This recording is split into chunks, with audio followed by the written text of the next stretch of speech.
ताई, सुरुवातीला परिक्रमेच्या ह्याच्यात तुम्ही सांगितलं होतं, की आपल्यासोबत नर्मदा मैया पण असते एका बाटलीमध्ये आणि ती उजव्या बाजूलाच ठेवायची असते. तर मग आता ही परिक्रमा पूर्ण झाल्यानंतर या पाण्याचं काय करायचं असतं? हां, आधी मी थोडंसं सांगते. नर्मदा म्हणजे हं. नराचा मद हरणारी ती नर्मदा. म्हणजे हां. अहंकार हरणारी.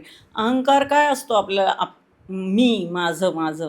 तर जेव्हा सदाव्रत मागायला लागतं, हं, हं. सदाव्रत म्हणजे भिक्षा.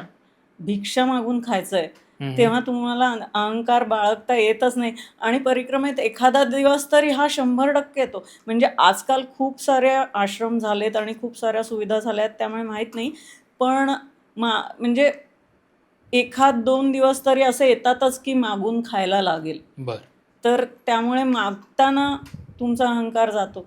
म्हणजे अर्थात. त्याच्या आधीसुद्धा जातो, जेव्हा लोकं तुम्हाला देतील तरच मिळणार हं. आहे म्हटल्यावर.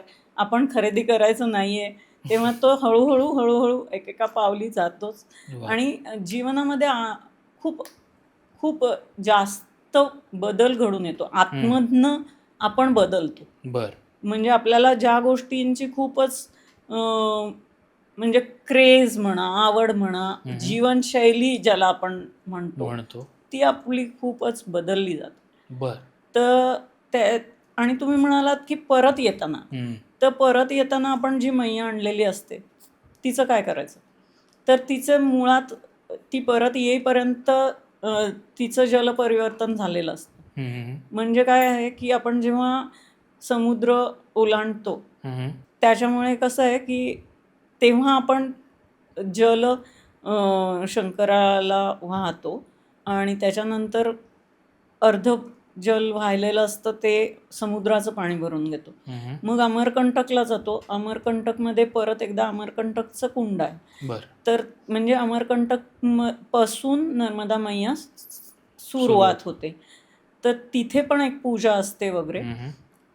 त्या तिथे आपण परत एकदा जल वाहतो कुंडामध्ये आणि कुंडामधलं जल घेतो हं, हं. आणि त्याच्यानंतर मग आपण जेव्हा येतो ओंकारेश्वरला परत, तेव्हा आपण ते जल ओंकारेश्वरला वाहायचं असतं, अच्छा. मामलेश्वरला वाहायचं असतं आणि तरीही थोडंसं उरवायचं असतं बरं. आणि मग ते जल अं, तिथे परत संगम आहेच आहे. संगमातलं जल घेऊन ते जल परत त्याच्यात मिक्स करायचं म्हणजे खूप सारं आपलं परिक्रमेतलं जल होतं ते जलात जल मिळाल्यामुळे हं, हं. आणि मग ते घरी येऊन सगळ्यांना प्रसाद म्हणून वाटू शकतो वाह! किंवा वेगवेगळ्या म्हणजे त्याची पण पूजा प्रकारे. असते.